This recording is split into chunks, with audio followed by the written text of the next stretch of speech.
Hello and welcome to today's session. I hope you're all doing amazingly well from whichever part of the world you are watching or listening. Now it is nearly 40 degrees Celsius here in Madrid. Summer has definitely, we're in the midst of that intense heat. And I honestly can't wait for September when I will be taking a couple of weeks off. It has been an intense year, very exciting and intense. And I've just got off the Wellness and Hospitality Spotlight, a 7-day event where I got together 13 speakers from all over the world and in different areas of hospitality. And each one was talking about how they have embraced wellness and how they have had success. And today, what I wanted to do was record a session and talk about the lessons I have had, what I have learned in the last, since I have set up my own business. I joined this industry over 22 years ago, and now that is full time working in the industry. And I refer to the industry of wellness in hospitality. And now it's been 22 years or slightly over 22 years. And in the beginning, when I joined, I came in from I went into the corporate world holding, wellness director, spa director positions, then onto regional and then global positions, experiencing a very different kind of owner, a very different kind of hotelier and operator. And obviously, there were different times. And now we are in a very different reality. And 16 years ago, when I set up my own shop, and the profile of client I was looking after suddenly changed to this more boutique social entrepreneur. And we're talking about small properties, 30 rooms. And now looking back at their success 10, 15 years down the line and just looking who has had success, how have they had success, and those that didn't quite have the success they envisioned, why was that the case? So I've put together a presentation today to share my experiences in over 15 years of working closely with these social entrepreneurs. And they come from a very diverse profile, each of them sophisticated in their own way. They have a past life. They've clearly had the success, they have the assets, and now they want to create something that leaves the world a better place. They believe in sustainability. They believe in the well being of their people, the community, and the environment. And their goal has been to use wellness, the tools of wellness, to enhance well being and overall well being. And for them, it's always been more than just the profitability. Now, this doesn't mean that they aren't interested in running a commercially sustainable business, but their priority is not to recoup the investment in the shortest time possible. Instead, they focus on leaving the world a better place and crafting a meaningful legacy. And what I wanted to do today is share, my experience looking back, kind of a little journey down Voyager, looking at the Voyager I've had in this last kind of 15 years, this journey, where have they ended up? And here are the 8 lessons I have learned. The first lesson is there is no single way to do wellness and get it right every single time. There are so many approaches to well-being using your well-being toolbox, and each of them can work.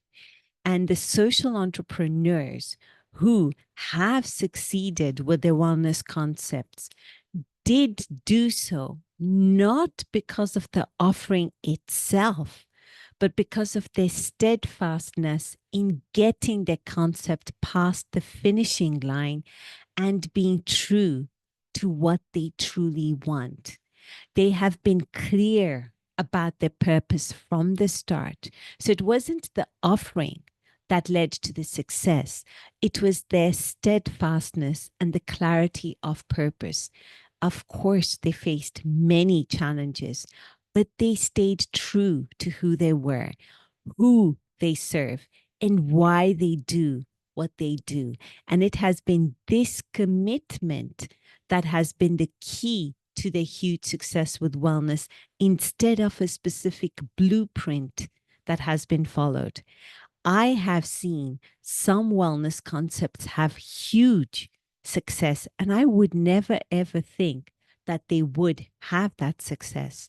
And the reason all boiled down to the owner's steadfastness, that clarity of purpose and being true to who they are at all times. Now, that doesn't make you immune to problems, but it definitely keeps you on track. The second lesson I learned was alignment among stakeholders. I found that businesses that align every stakeholder, now that is your employees, your suppliers, your owners, your co-investors, everyone involved, your local tourism board, your guests, getting everyone on the same page and aligned. The businesses that manage to do that are the ones that have survived. Successful social entrepreneurs maintain harmony without souring relationships. Now, despite the ups and downs and changes in key personnel, that core team always finds a way to resolve differences and stay aligned to their vision. And they don't agree on every idea, but they find ways to make it work. They agree to disagree, or they're open to trying new approaches. And those entrepreneurs that failed had stakeholders pushing their own agendas, making it impossible to implement ideas successfully. So businesses that kept everyone on the same page from the start are the ones that have thrived. They have faced challenges and difficult moments, but their clear core purpose and unity have helped them navigate these difficult times.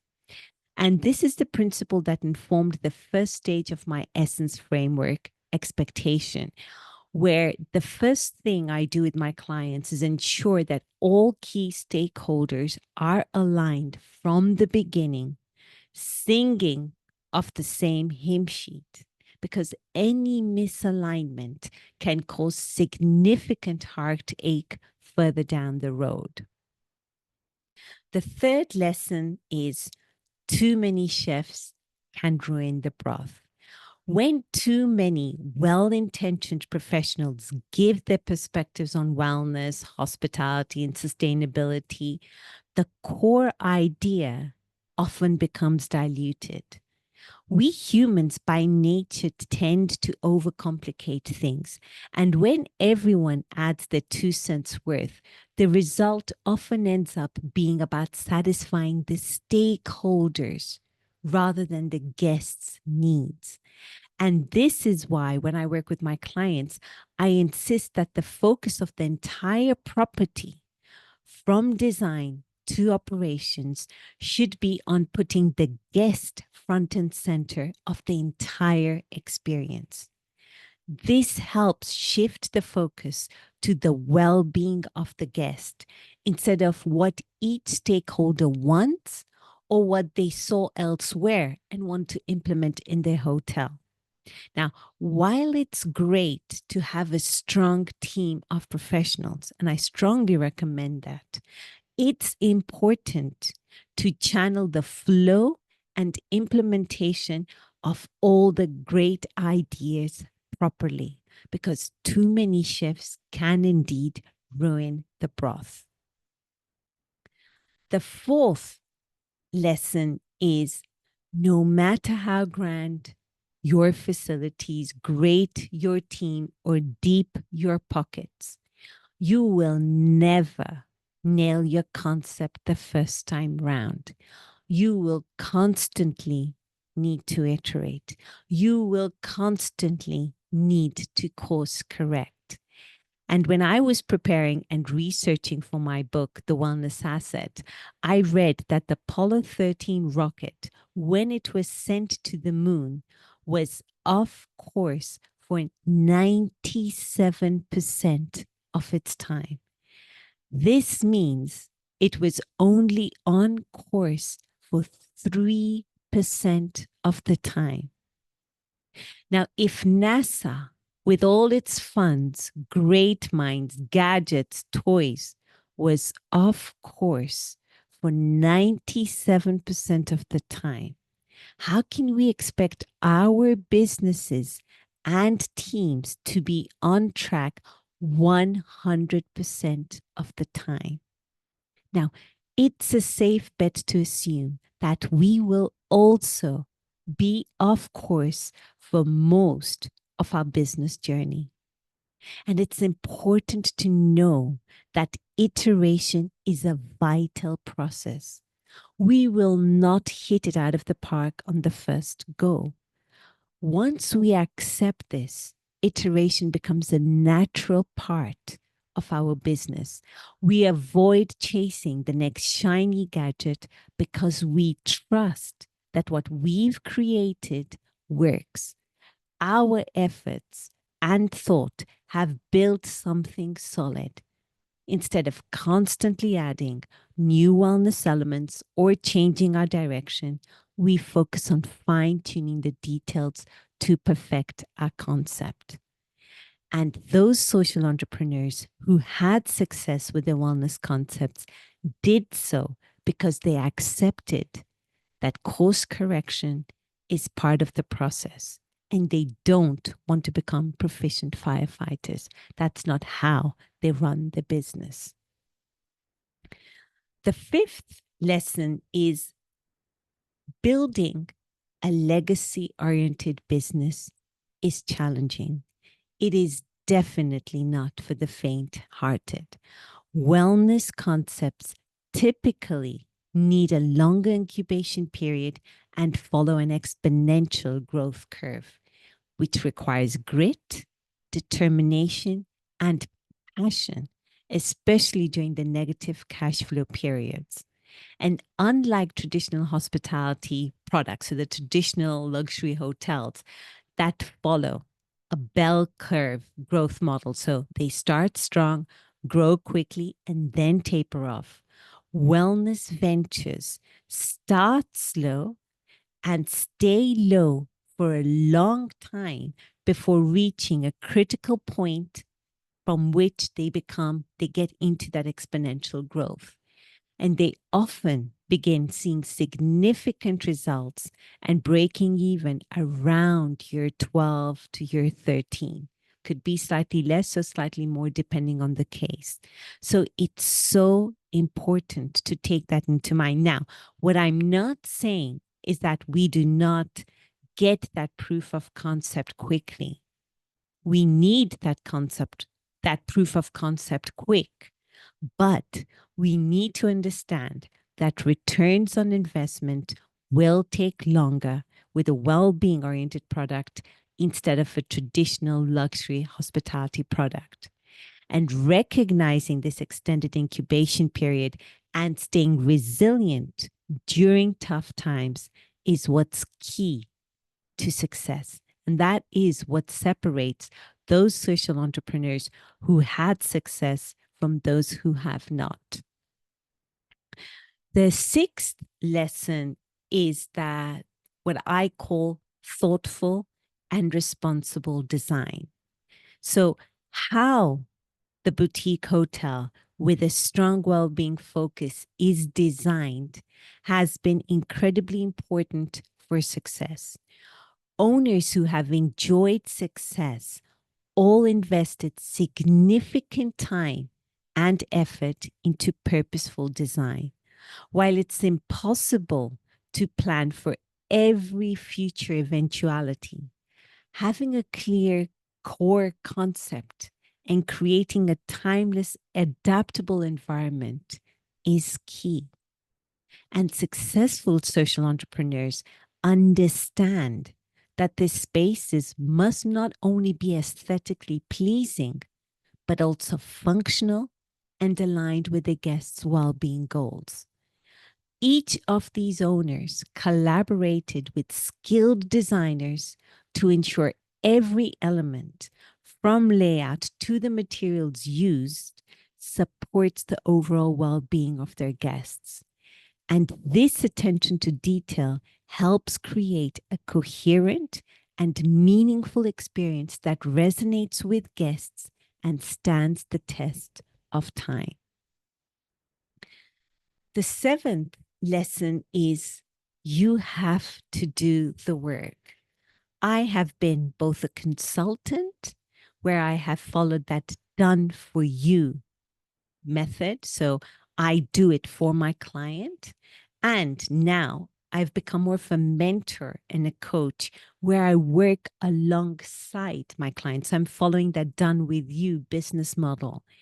And what I have noticed in these 16 years of many ups and downs of my own business, what I have seen is that doing the work for my clients has not always served them in the long term. Owners, even if they're a small team, must be involved in developing their wellness concept themselves. This doesn't mean they shouldn't hire help. It means they have to be willing to do the heavy lifting. And when owners and the entire executive team or whoever they have in their team are actively engaged, it becomes easy to find the right leaders to carry the concept forward successfully. And yes, in the beginning, it can be daunting, it can be overwhelming because there's so much new information and uncertainty about which direction to take. However, when we take these baby steps to gather all the necessary information, this is what clarifies how they do wellness. And this is ultimately what makes it easier for these owners to lead their wellness operations within their boutique hotel. So being involved ensures the business truly reflects your vision and values, and it sets you, the business, and every stakeholder up for long-term success. You simply have to do the work. It's your business. It all starts with you.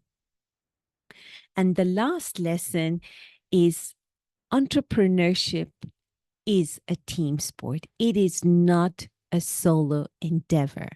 And while I just mentioned that you need to do the heavy lifting yourself, this doesn't mean you shouldn't do it under the right and expert direction and guidance. If you want such a niche product, small, independent hotel with a strong well-being focus, that's niche. You need to surround yourself with the right professionals. And this means hiring people who share your vision and values and who bring complementary skills to the table. Now, those entrepreneurs that were successful understood the importance of building a strong team that includes not just employees, but also mentors, advisors, and industry experts. And by putting together a team of talented and dedicated professionals, you can leverage their expertise, support, and insights to navigate the challenges of which you will definitely and inevitably face as a social entrepreneur. So, to conclude, in these last 16 years coaching social entrepreneurs, it's incredibly important to create a well-being focused business. It's incredibly important understanding that the journey is long. It requires a clear purpose. It requires stakeholder alignment. It requires simplicity in concept, that willingness to iterate and not throw the baby away with the bath water, the resilience to actually have that discipline to see your concept past the finish line, that thoughtful design, your hands on involvement, and that strong team is what I've noticed gives or has given every single leader that I have seen have success with wellness. And when I call leader, I mean these social entrepreneurs, each in their own area. They have had that success because they followed these kind of 8 lessons that I have learned. So I hope you found that useful and wishing you all a beautiful day ahead. Take care now. Bye.